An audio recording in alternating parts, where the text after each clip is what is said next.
Hello and welcome to the second episode of 4 Minutes of History, Art and Culture in Vienna with your virtual city guide, Achim Ferrandina.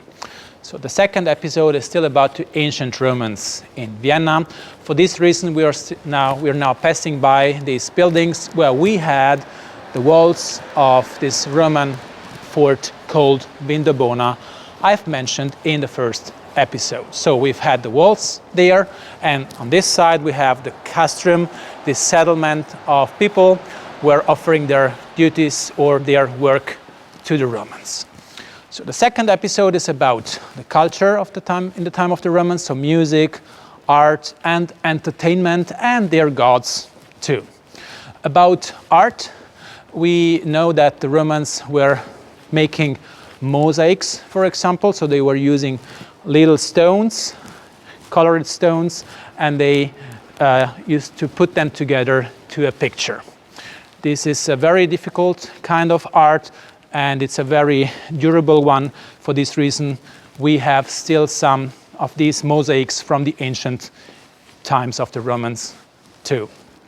About music, the Romans were making music too, and they were using flutes, for example, water organs or water pipes, and so-called cembalos and other kind of instruments, and they were using these instruments to entertain themselves or to entertain other people. And if you are interested to know how this music in the time of the Romans could be, I can recommend you the group Synaulia, which is reproducing in our days music by using these instruments. So if you want to hear them, just click on the link below and you can hear this music from the time of the Romans.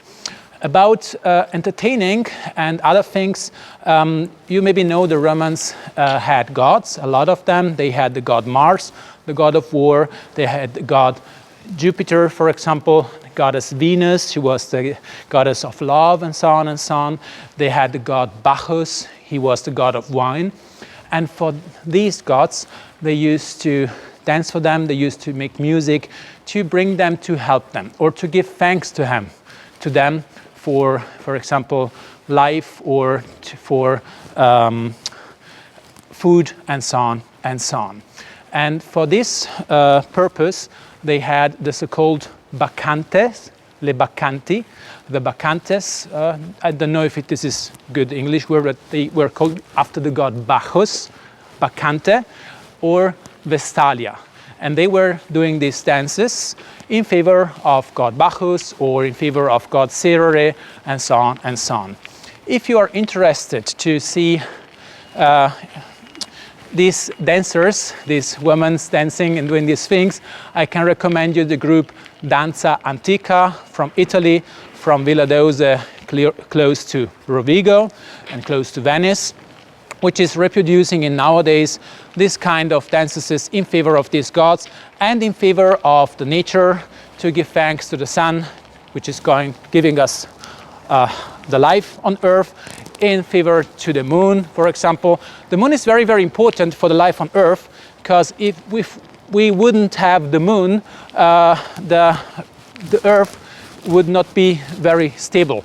And this is interesting for me to think about these things, because the Roman had no idea how important the moon is for us, but they used to give thanks to the moon. So it's not the topic if you believe in gods or not, but it's interesting for me to think about these things, and that the Romans were thinking about these things. So by talking about these topics, so we've reached our destination. I hope it was an interesting second episode for you.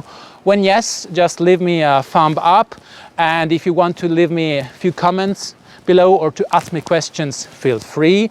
And feel free to enjoy the music of Synaulia and of Danza Antiche, for example. We will see us, or better, you will see me in the next episode of 4 Minutes of History, Art and Culture, which will be about the Babenberg family dynasty of Austria. Thank you very much. Enjoy your life. Thank you. Goodbye.